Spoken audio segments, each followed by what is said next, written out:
What's up, guys? It's KB. Make sure you subscribe to the Underground Sports Philadelphia YouTube channel. Click the bell icon down below so you don't miss a single video from us. And thanks for tuning in to another video from Underground Sports Philadelphia. Now let's get into it.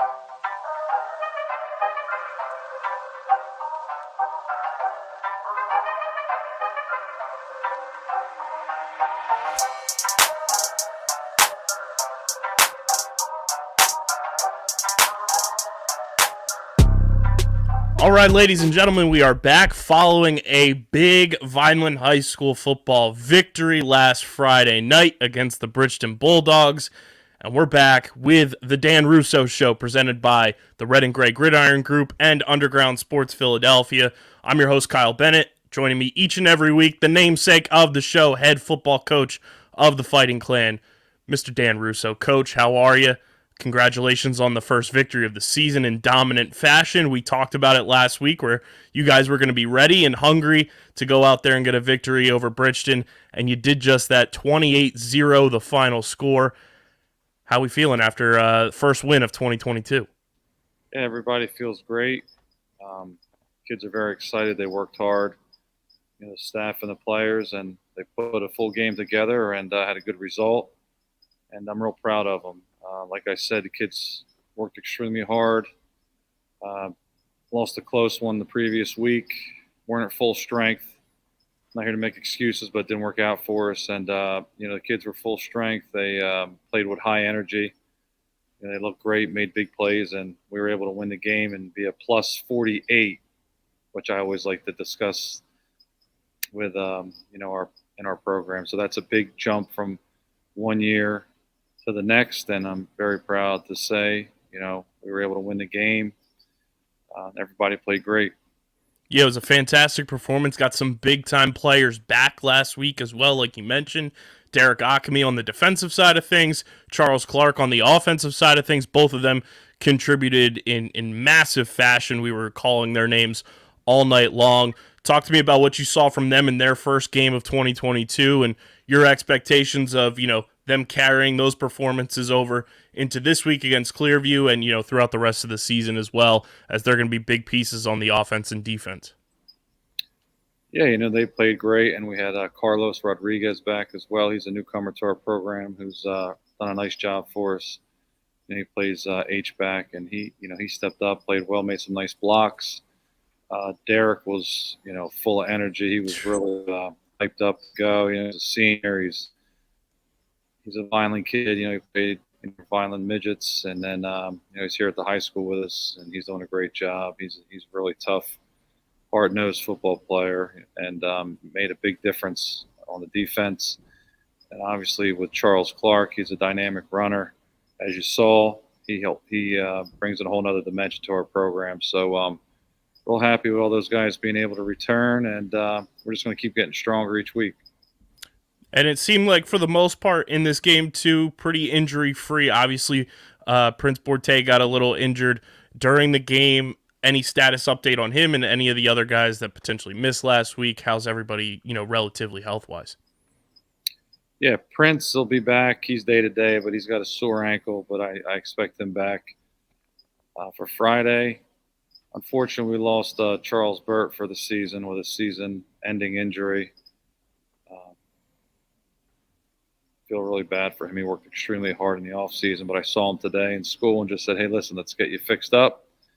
You come back to the weight room with us and get you ready for college. He's going to play in college. I'm going to obviously support that move with him. He does well in school, and he's a really good football player, and he'll have plenty of opportunities. So when the colleges come in to Vineland High School, I'll make sure that they know about Charles Burt. So fortunately, like I said, he's going to be done for the season, but he's still going to be out there supporting us. He's one of the captains, one of the leaders of our program, and we expect him to be on our sidelines once he gets all fixed up.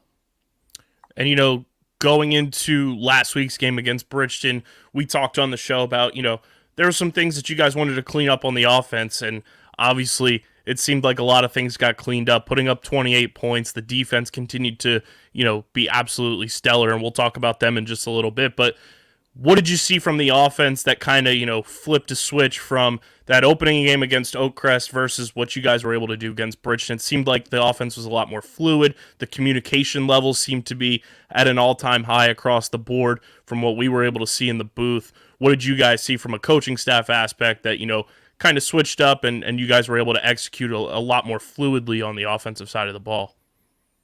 Yeah, we cleaned some things up on the offensive side.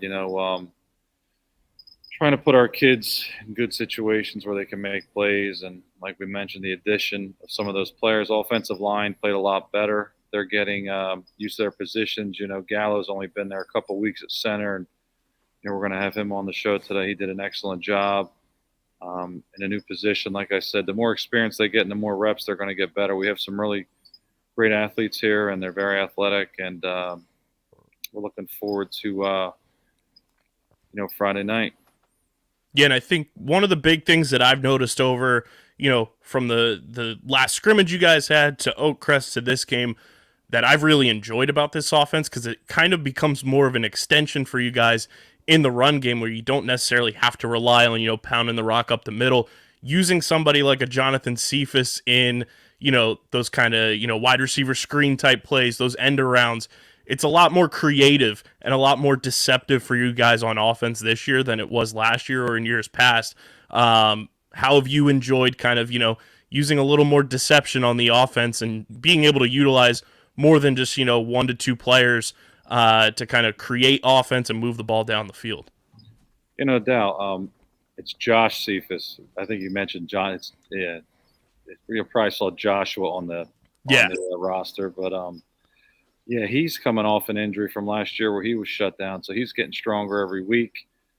We've got a lot of good receivers. You got Hitchens, you got Xavion, you've got Cephas, you got, of course, Tyrell Powell.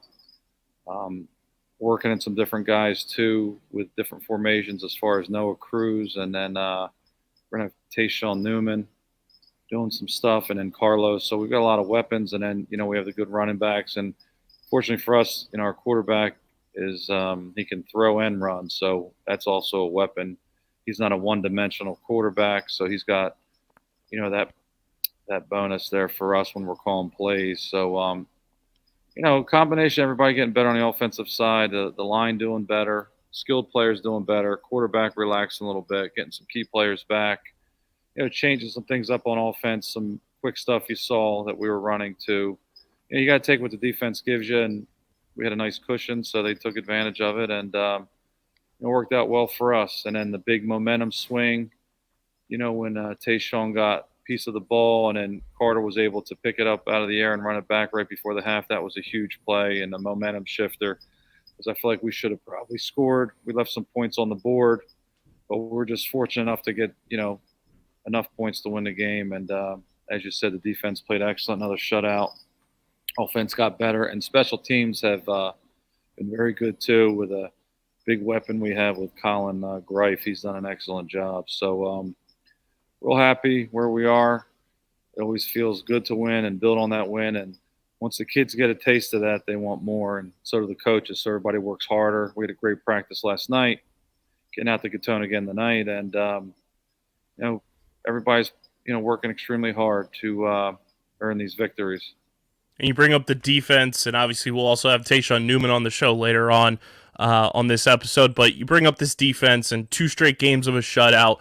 What has impressed you the most by just the responsiveness of the players to Coach Hendricks and what he's been able to kind of scheme up for them, and just seeing how he's been able to kind of use all of these players' skill sets kind of on just a massive chessboard for himself, where, Akami's out week 1, defense still performs really well. Then you put a big piece like him in there, and it opens up lanes for somebody like Tayshawn Newman to go in and kind of just be like a free-roaming spy on the quarterback, and is able to, create havoc all night long against Bridgeton, which allows somebody like Carter to go and get that interception and run it back for a touchdown. What's impressed you the most so far through 2 weeks about Coach Hendricks and what he's, able to do, kind of, scheming this defense together?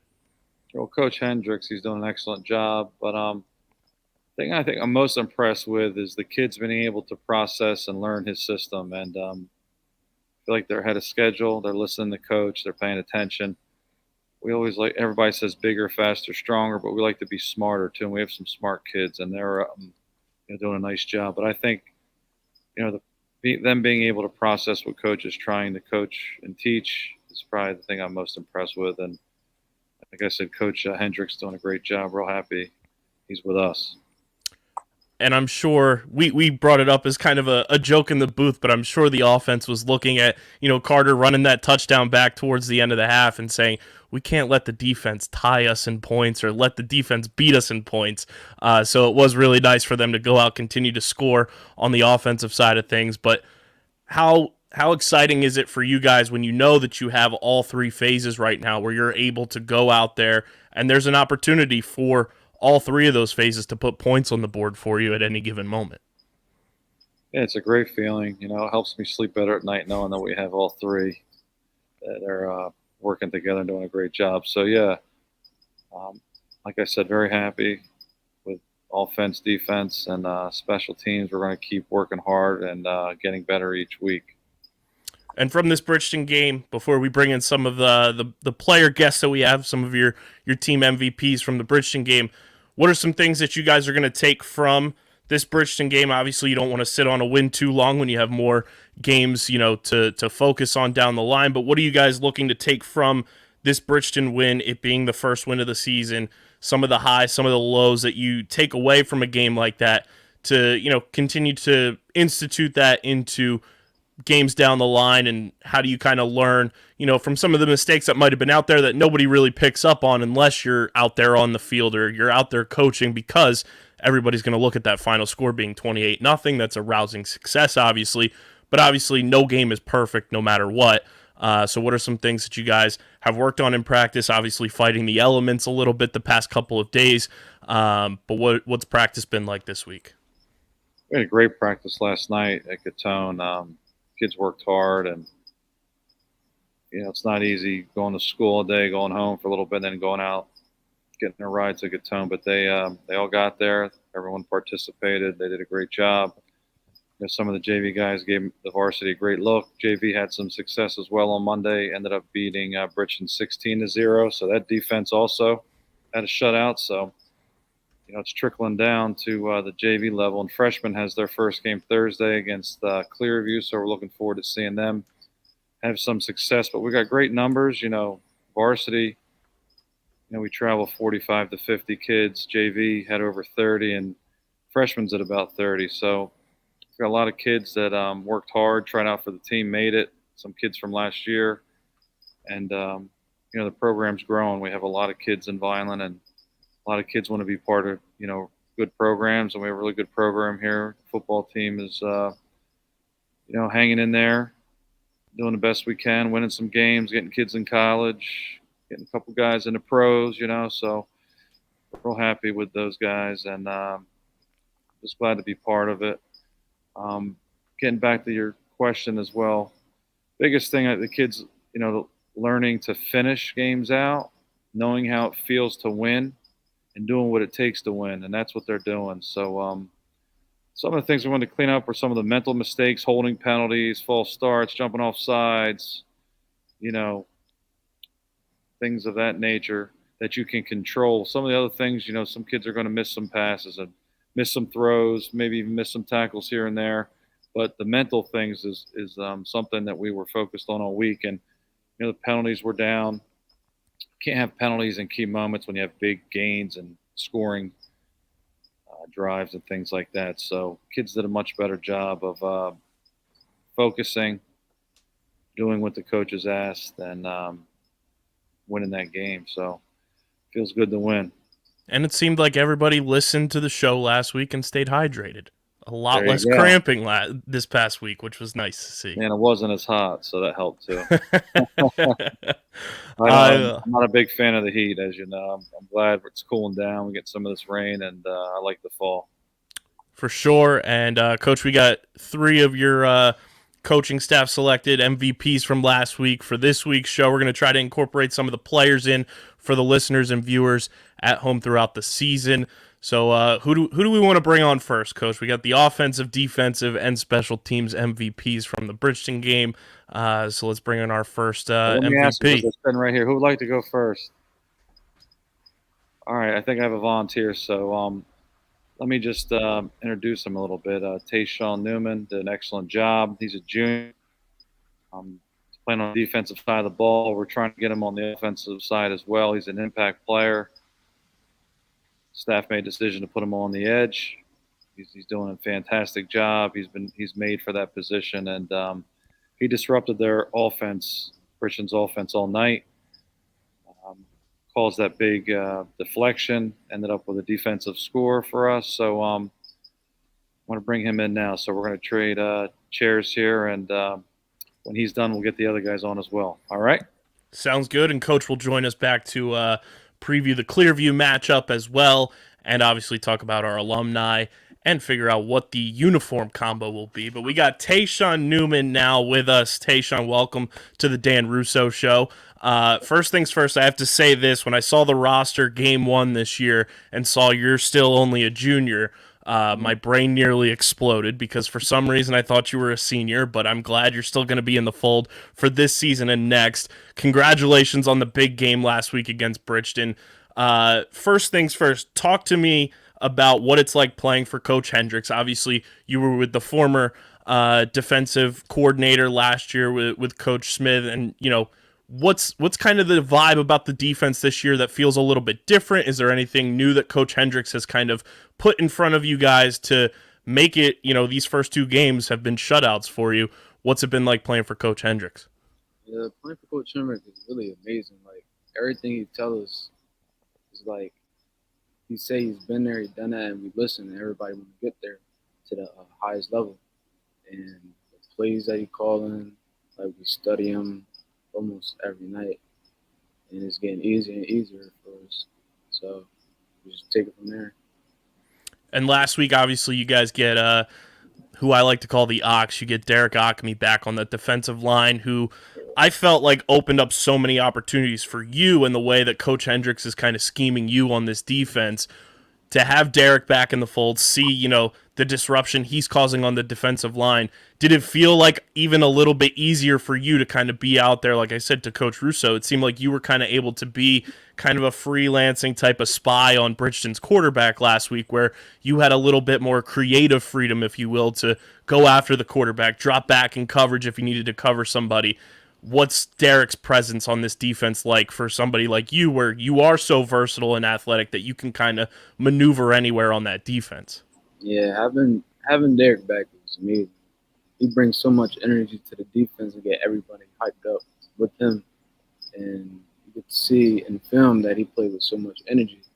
So the whole team just came together and just played with matched his energy at that.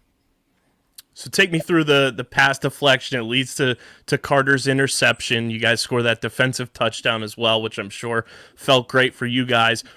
Tell me what you were seeing on that play that opened up the vision for you to kind of, wreak havoc back there and allow, Carter to go get that ball and run it back for a touchdown. I saw the quarterback, he had dropped back and he looked my direction, but he looked past my head, so I knew he was getting ready to throw. In film, I watched that they did 4 hitches, route, and I studied film a lot, so I already knew it was coming. I was trying to go for the interception, but I know my teammates got me. They'll get something. And you're out there, like I said, you kind of feel like that freelancing, that free roaming, edge rusher, linebacker hybrid. Who's a player that you kind of try to model your game off of, whether it's a former teammate, somebody in college, the pros? Who's somebody that you kind of look to add some weaponry to your game to bring it to the field every Friday night? I watched T.J. Watt a lot. I like his play. I looked at his stats the other day. In 5 years, he had 72 sacks, and that's just a goal that I'm trying to achieve right now. Get a lot of sacks and tackles. With Coach Hendricks now in the fold for this defense, and like I mentioned, you guys have had 2 straight shutouts now on the defensive side of things. Is that kind of a goal for you guys? Let's keep riding this shutout streak and prevent everybody from scoring on us. What's the message to kind of keep that going, keep that energy throughout the 4 quarters, so that way you guys continue to play that lockdown defense and don't let anybody into that end zone? That everybody thinks that we're the same team from last year, but we're not. So we're making a big impact now from the first game. We're going to keep moving forward with no shutouts, all shutouts. And then Coach obviously mentioned, you're going to get some burn on the offensive side of things as well. What are some things that you have to, kind of look at when you're flipping from the defensive side of things to offense to switch up your game, different position, obviously, but what are some tendencies that you keep the same when you're on both sides of the ball, and what are some things that you switch up when you're playing a different position? I be aware, keep my eyes real disciplined, watch the ball, watch the blitzing linebackers. If I'm going to tight end, that's something I watch. And on defense, I watch the ball also. I make sure nobody jumps off sides, motion guys, all that. So, and then, offensively, obviously, they put up 3 touchdowns for you guys. Was it in the back of your minds, going into halftime, like, hey, we're tied with the offense right now with points. Let's try to beat them this week and put some more touchdowns on the board. Let's get some more defensive scores. Yeah, Coach Hendricks, he's been preaching it all week that the defense, we can get turnovers and score out of them. And the DBs and the LBs, they've been working on it in practice, like turnover drills and stuff, and they be getting to it. And I appreciate that from them. So you guys get Clearview this week. Obviously, a rematch, kind of a revenge game from last year. This time at their stadium. What are some things that you're, looking at for this matchup to kind of capitalize on and, move you guys to 2-1 and get that second game in a row that's a revenge game from a team that beat you last year? Yeah, it's just a message that, again, that this is not the same team from last year. And I see, watching film, studying their plays, I know what they like to do. So we'll be calling that out on defense as a team. So there it is, everybody. Tayshawn Newman, your defensive MVP from week 1 for the Fighting Clan. Keep doing your thing, man, because you're absolutely wreaking havoc on that defense. Looking forward to seeing you on offense as well. And go get them on Friday night, my man. Thank you.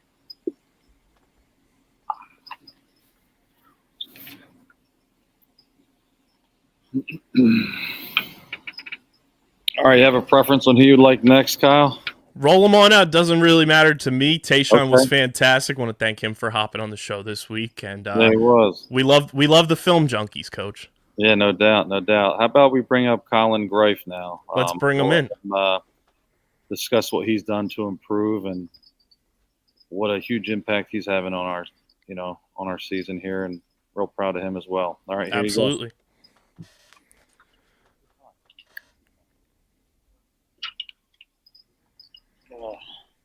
So we got my man Colin Greif now, the kicker and punter for the Fighting Clan. Colin, first of all, congrats on the win last week.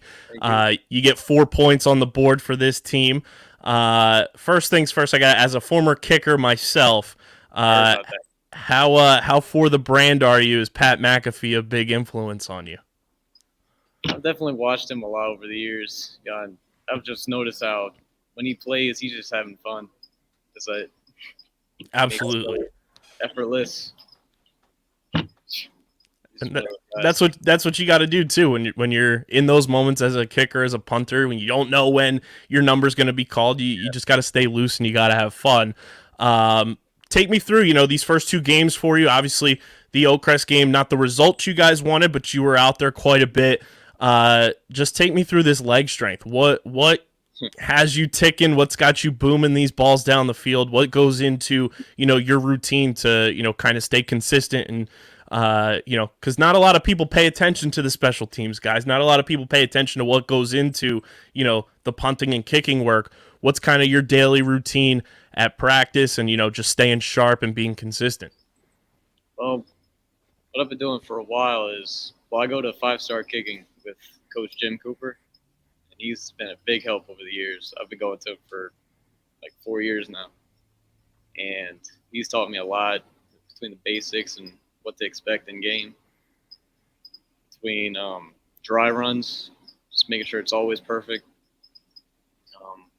all the right techniques. That's most of it. What's the communication like for you, special teams wise? Obviously, you were able to knock in those first 4 points of your season.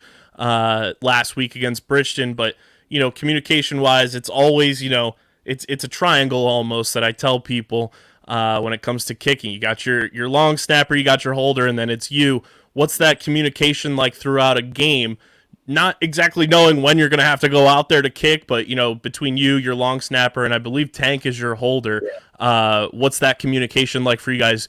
In practice, and then going into a game to kind of just stay on each other's radars, be on the same page when you have to go out there and kick. Well, whenever we're practicing, we all, as soon as if something goes wrong, we all know it. Like we instantly know it. Between Gavin's snaps, he knows if he did something wrong, he feels it right away. Or Tank, he can see the ball obviously. And kick, I always feel that. Just all got to work together. And then this week a lot smoother. When it came to the punting game for you guys. Yeah. Obviously you had the one mishap against Oakcrest, but for the most part, your punting has been perfectly clean, and that leads back to that communication level. But take everybody through from an aspect when things do go, a little awry, and you kind of have to improvise on the fly to secure that ball. You have to, take it yourself almost, and you become, that ball carrier. How quickly do you have to adjust, when you see something go wrong, and what is it like after that moment to kind of keep that communication open, kind of just brush that play off, and then you go into the next one, which against Oakcrest, that next one was damn near flawless. So what kind of goes into the communication when things do go a little awry and you just have to adapt on the fly? Well, if something goes wrong, like I'm really locked in, so I don't even think about it. I don't blame anyone. Like I just try and get past it, get around the guy, punt, tell where it goes, and then we just figure out what to fix for the next snap or punt, whatever. How much do the guys kind of get impressed by all the distance that you're able to get these punts off at? And I always tell everybody too, like, it's underrated how much punting actually affects, the defensive side of things. You're almost an extension of the defense when you do have to punt the ball away, because you're kicking the ball down the field. You're setting the defense up to where they're going to have to, set up shop and operate. How much, does the defense get impressed by where you're sending these balls to on these punts and, giving them the opportunity to wreak their havoc that they have over the past 2 weeks? Well, definitely when I'm at practice, I'll hear it on the sideline, even though I'm watching the punt. But, yeah, it definitely helps them if I can get it inside the 10, somewhere in there. Maybe they'll get a safety even. Just trying to get them as much or as little room as they can to get scored on. And then, the kicking team is obviously a ton of fun. It's a bunch of guys that are just out there trying to do one job as a unit. What's it like being out there, for those kickoffs, and especially this past week, kickoffs after you guys are scoring points? Well, definitely feels great when you're leading them. Ask if they're ready on the right and left, go up the kick, and you're in front of them. And you choose where the ball goes, and they follow it. For sure. And, for you guys, coming off a win last week, how much pressure in terms of just, now being able to play a little bit looser is there now that you have that first win under your belts? You guys can kind of go out there, what that winning feeling is like, and going into a matchup against Clearview, where last season, they were able to walk away with a win in your house, and now you guys are going there. What's the energy and the vibe going into this week now that you have that first win under your belt? Oh, definitely at practice, everyone's real hype. Now we know what we can do. Now we know where we're at. We know that we can do extra points, what plays we can run, what works well, and what we need to work on. But everyone knows not to let it get to their heads. And just treat every game the same, every team. Absolutely. And, I saw during that Oakcrest game, that final possession, I saw you warming up for a potential game-winning field goal. Where was kind of the range that you told coach, like, hey, if you get here, I'm ready to go? I know at practice we've definitely practiced some 30 yarders, 35 yarders. So if we got to 30 yards, I think we would feel comfortable there. Yeah, anywhere under that. It's easy money. I asked Tayshawn this, are there any kickers in the NFL that you kind of, watch religiously almost, that you try to model your game after, and, you're watching film on them to see how, they're kicking the ball, their leg strength, their leg speed, who's somebody in the NFL that you kind of look to? Well, if I'm watching an NFL game, I'll always watch the kickers. But there's one guy in particular he was a collegiate kicker. His name's Andrew Baggett. Okay. There's a video of him on YouTube drilling a 72-yarder. And when he hits the ball, it's like a gunshot. It's crazy. He makes it look easy. Not a lot of people know who he is, but that for the brand community, we know who Andrew Baggett is. So that's a nice deep cut for the people at home, and they should definitely go check that out. Colin, congrats on putting up your first points on the varsity season. Hopefully we get some more this week against Clearview, and looking forward to calling your name this week up in the booth. Keep getting them, man. Thank you. Thanks for having me on. Absolutely. Wow, kids are doing a great job. I can hear them over here. They're smart kids, and they know how to communicate. Here in our program, we're big on teaching them how to shake someone's hand and look right in their eye, and make sure you're communicating, looking in someone's eyes, talking. I'm real proud of these guys. So they're doing a nice job here. This is, and like you said, Coach, Colin's a weapon for this team. He puts up his first 4 points on the season as well, kicking those extra points, and he's got a boot. Whenever he's punting the ball for you guys, it's an extension of that defense to allow them to set up shop and wreak havoc. It's really impressive, and most of the time it's hard for a field goal kicker to punt as well. And he's getting the job done. He's doing both, so very impressive. And like you said, it's a big weapon for us, and we're going to utilize it. So working on getting better every day, every week, and got a good mix of kids here. We got some seniors, we got good mix of juniors, a lot of juniors actually, and a lot of softs. So it's an exciting time here for us. And it's got to make you happy hearing Colin say, during that Oakcrest game when you guys had that final possession, if you got, in 35-yard range, he was ready to kick that game winner for you. Yeah, no doubt. And we're trying to solidify, the linemen there, the blocking. The snaps are great with Gallo, and the holds are great with Powell. So I think Colin feels more comfortable and very confident that they'll get the ball to him like it needs to be, and he can just focus on crushing the football through the field goal post, Absolutely. Yeah. So the next guy we're going to bring on is Gavin Gallo. What a great player he is as well. He's playing center for us. He's snapping for field goals, long snapping for punts, and playing Mike linebacker as well. He's a big contributor to the program. He's holding it down on both sides of the ball, and he's made a tremendous impact, with our offensive line. And as everyone knows that knows football, it starts and finishes with your offensive lineman if you're trying to run a successful offense. And like I said, he's only been doing it 2 weeks. He's excellent. The snaps are right where they need to be. He's a tough, strong kid. He's making the blocks, he's making plays on defense, and he's also contributing with the special teams. So we'll bring him on now. We got Gavin Gallo. All right, we got Gavin Gallo joining us now. Gavin, congrats on the win last week against Bridgeton. Coach just mentioned you're playing all 3 phases for this team. You're playing offense, you're playing some defense, you're playing long snapper for special teams.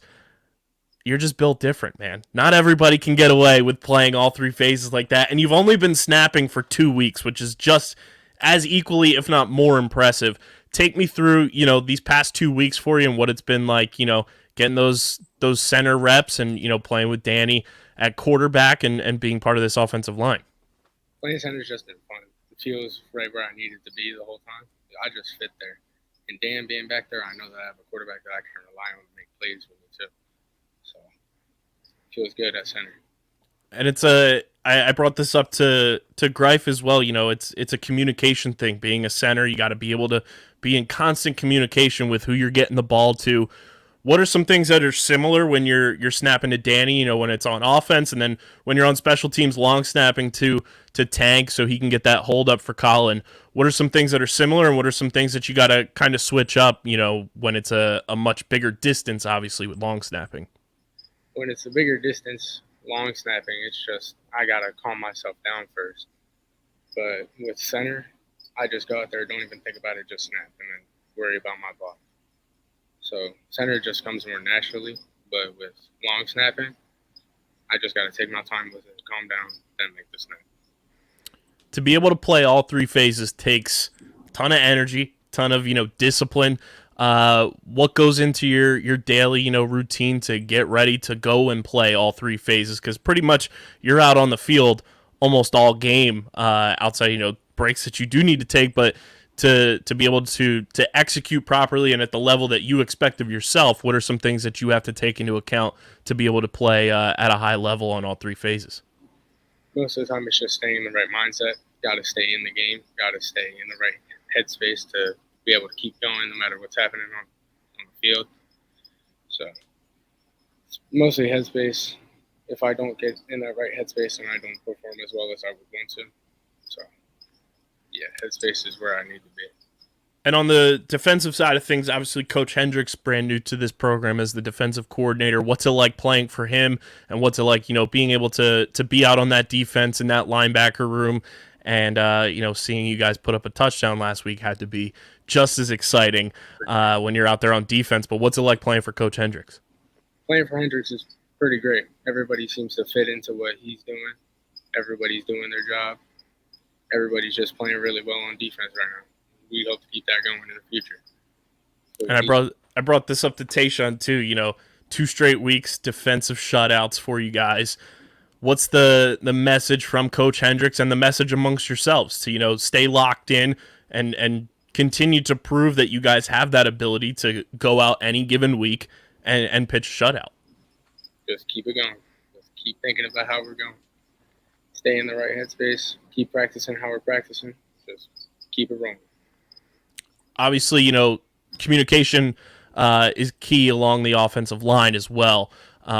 What's practice been like, these past 2 weeks with you coming into the fold as the center for the offense and, just staying in that constant line of communication so that way everybody's on the same page with their blocks, with the scheme, and, just being able to execute as properly as possible to give Danny the most amount of time or, the running backs those open lanes to allow the offense to execute similarly to what they did against Bridgeton.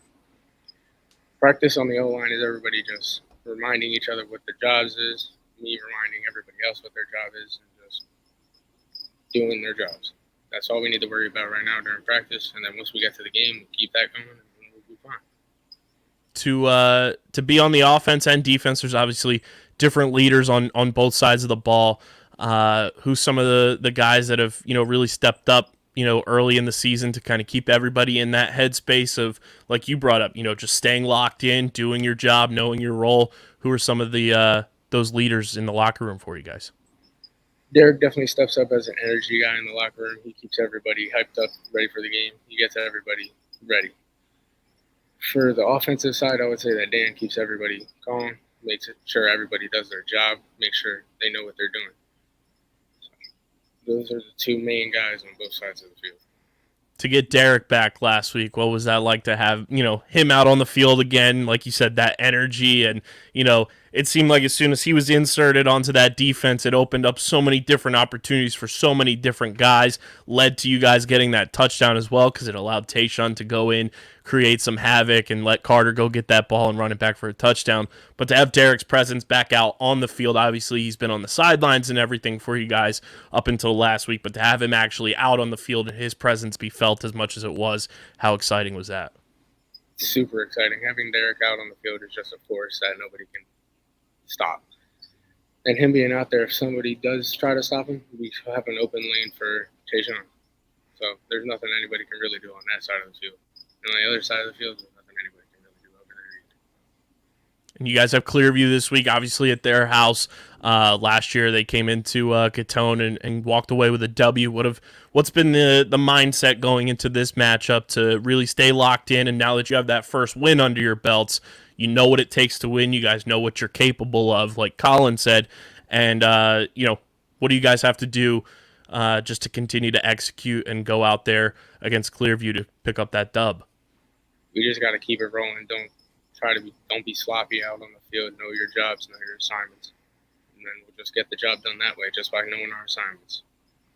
And I asked both guys before you, obviously you playing multiple positions. I'm sure there's multiple guys you watch. Is there anybody in the college game, the NFL game, or even former teammates of yours that you've been able to kind of watch and help model your game after? Guy that I really watch at being an Eagles fan is Jason Kelsey, because he's an undersized guy just like me, but he gets the job done. He's been getting the job done for a while. Love to hear that. Go Birds. Gavin, keep doing your thing, man. I love what you're doing out there on the offense. Keep, causing havoc on the defense and special teams. People sleep on it. Don't sleep on the special teams. Keep getting those snaps off, and best of luck against Clearview. Thank you. Thanks for everything. Absolutely. There it is, Coach. The three MVPs from Week 1 against Bridgeton: Tayshawn Newman, Gavin Gallo, Colin Greif. All three fantastic performances against the Bulldogs, and I'm sure it's only going to continue to be that way as the season progresses. Yeah, no doubt. Big-time contributors. It was a team win. These guys stood out. They did some special things, so I wanted to be the first guys on the show this year. And they did a nice job. It was nice sitting here listening to the things they had to say. So, Coach, going into this matchup against Clearview, I brought it up to all three guys. Last year they came into Gatone and walked away with a win. What has been the mindset from the coaching staff to kind of prep for this team and knowing, like you guys, like all the guys mentioned, knowing how to win now as a team going up into this matchup against Clearview? Yeah, they're a very disciplined team. They've got some big, strong guys. Their left tackle's actually committed to University of Cincinnati.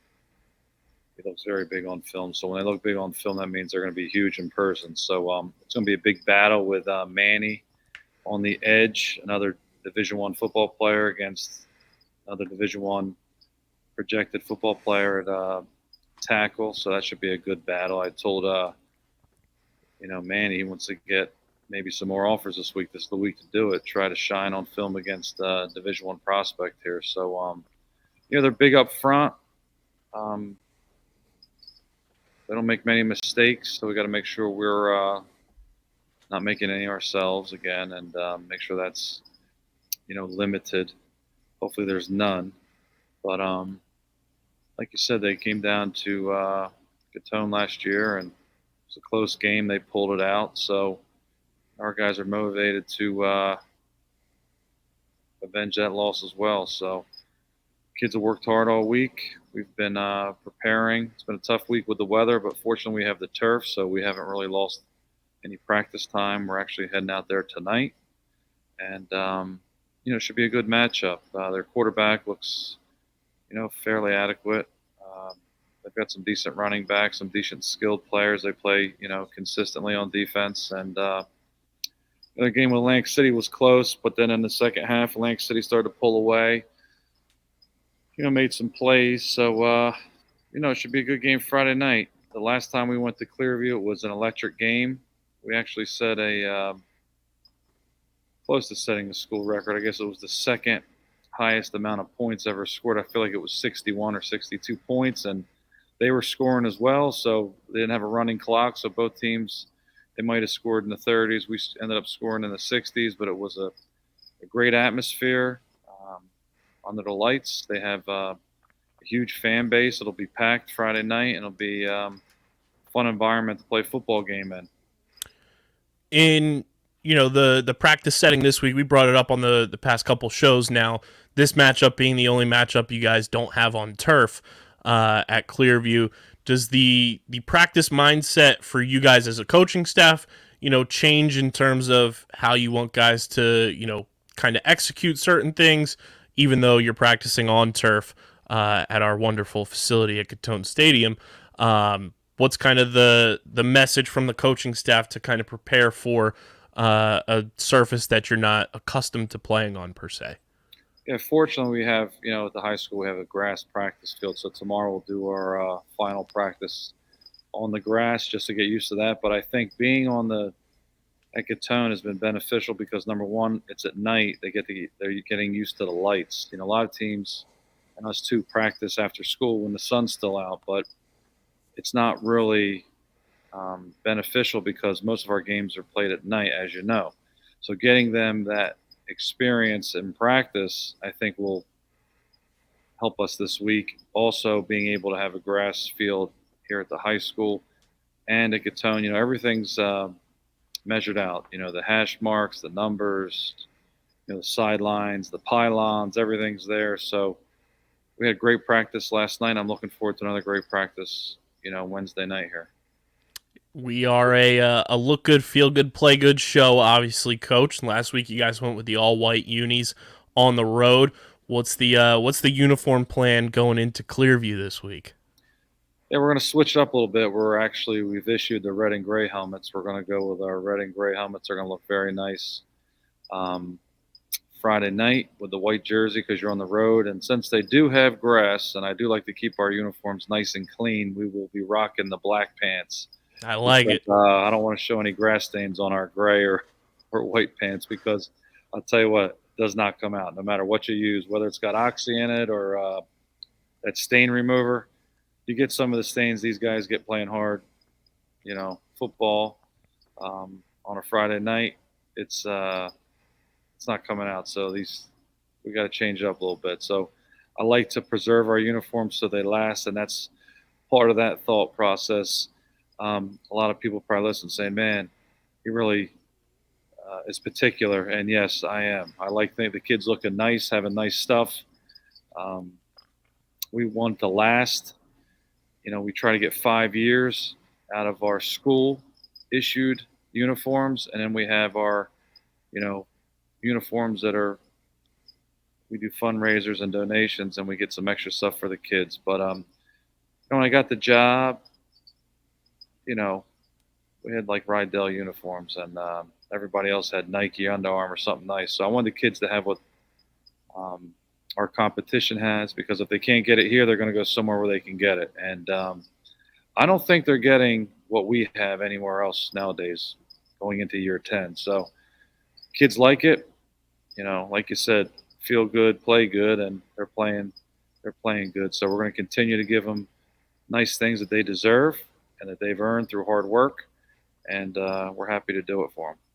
Absolutely, and Coach, we had a big week of alumni news as well. Tyreen Powell and those Rutgers Scarlet Knights, they squeak out a win against Boston College. Tyreen had himself a phenomenal game as well. I was paying attention. I was up in Foxborough covering the Premier Lacrosse League, so I had the Rutgers tab open just to see how Tyreen was playing. Had himself a fantastic opening week.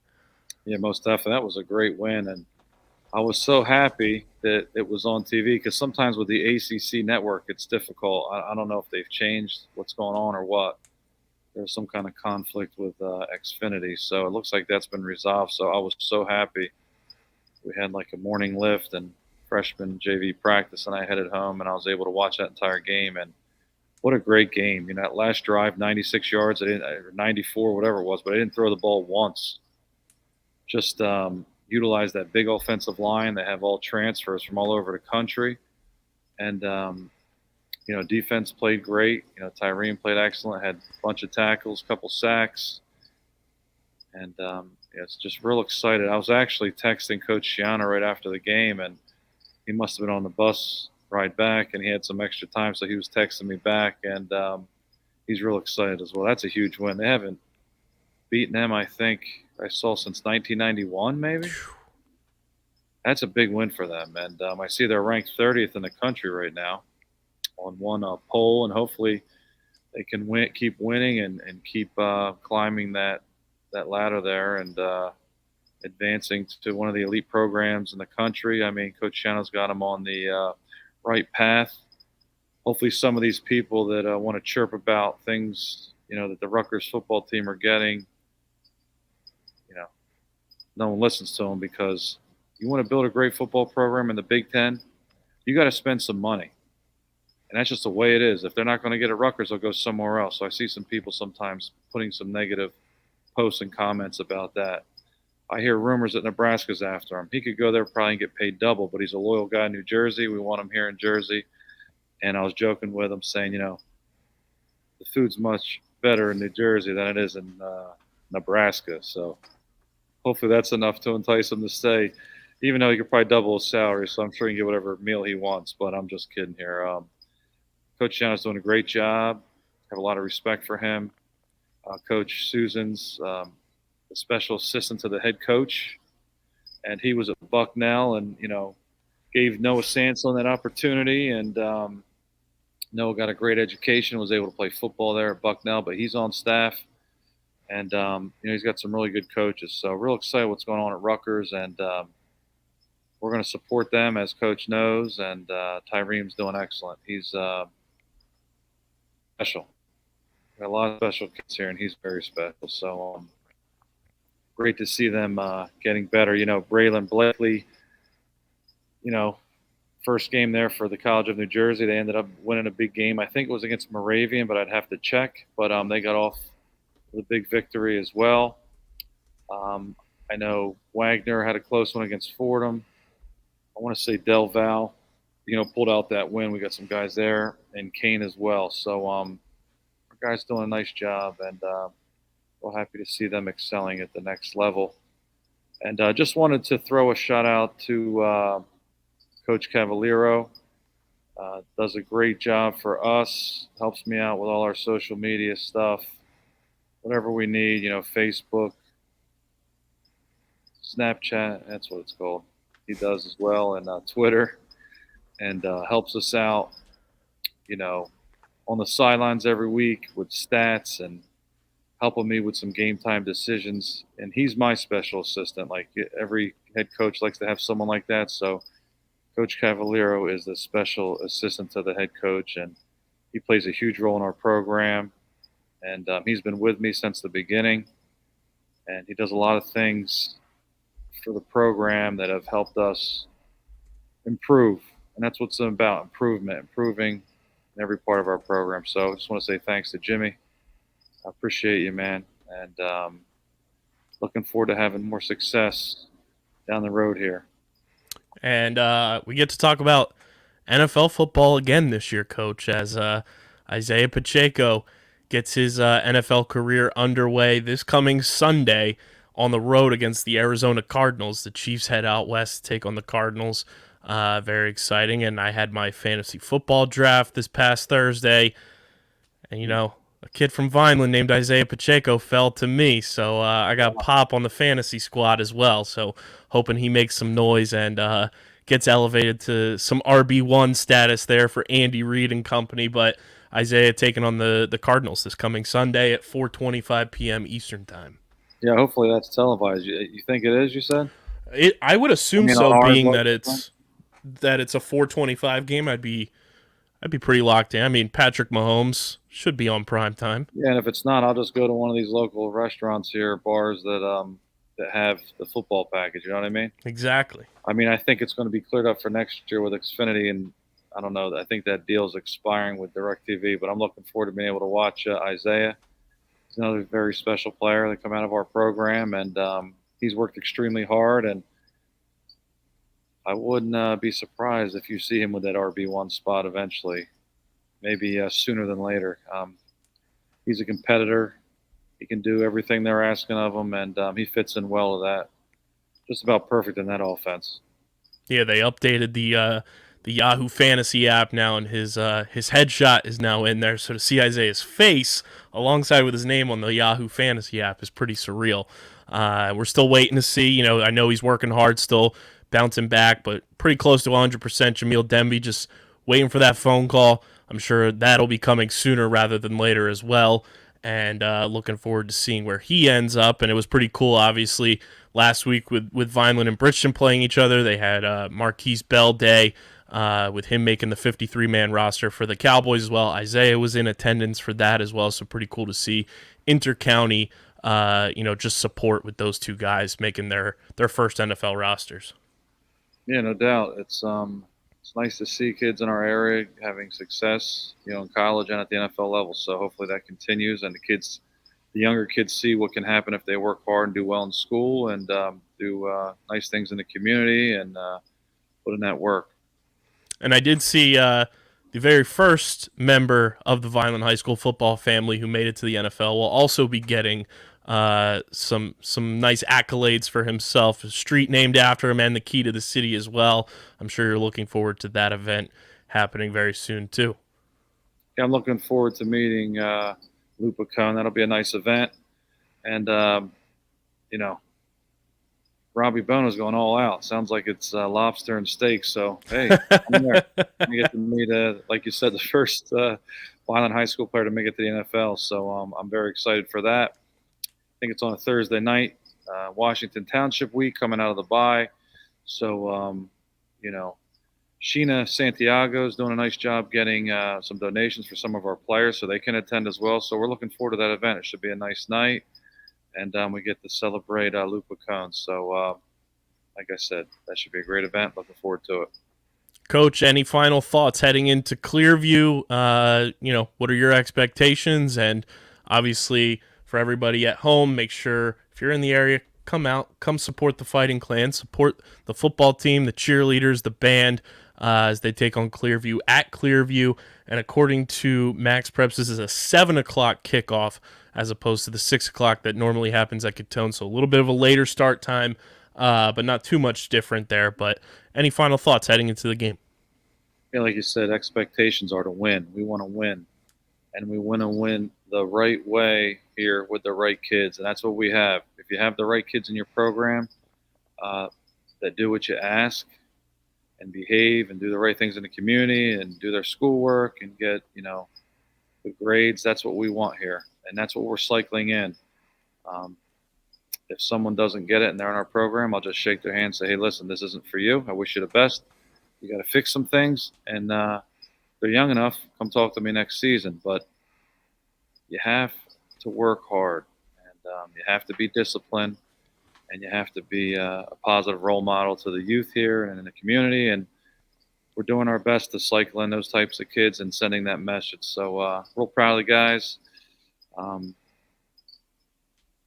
They got a little taste of winning, and hopefully they can continue. But like I said, the expectation is to win. We like to win here, and no one likes to lose. It's not a good feeling. And football, you play once a week, so it sits with you for a little while. It's not like some of these other sports they play other day and they forget about it. But with us, it's a tough week. When you lose a game, especially a close game, one that you maybe thought you could have won. So we're going to put those behind us. We're going to focus on Friday night, and the kids will be out there ready to go. So like we said, it's Vineland at Clearview Friday night, 7 p.m. kickoff. Myself and Rich Scarpa in the booth calling the game. You guys can tune in on the Vineland Public Schools YouTube channel for the game or your local TV station. And, of course, subscribe to the Underground Sports Philadelphia podcast feed on Apple Podcasts or Spotify to get every episode of the Dan Russo Show in audio form, and also leave those 5-star reviews. It helps more people find the show. And subscribe to the Underground Sports Philadelphia YouTube channel where you can watch the Dan Russo Show each and every week. Premieres on the YouTube channel Thursday nights at 8 p.m. Eastern Time. And, of course, make sure you're following us on social media, the Red and Gray Gridiron Group Facebook page, at Vineland FB on Twitter, and at Underground PHI for Underground Sports Philadelphia on Twitter as well. But for Coach Russo, I'm Kyle Bennett. This has been another edition of the Dan Russo Show presented by the Red and Gray Gridiron Group and Underground Sports Philadelphia. Coach, hopefully next week we're talking about a big win against Clearview, heading into the next home game against Kingsway. But until then, we will see everybody next week.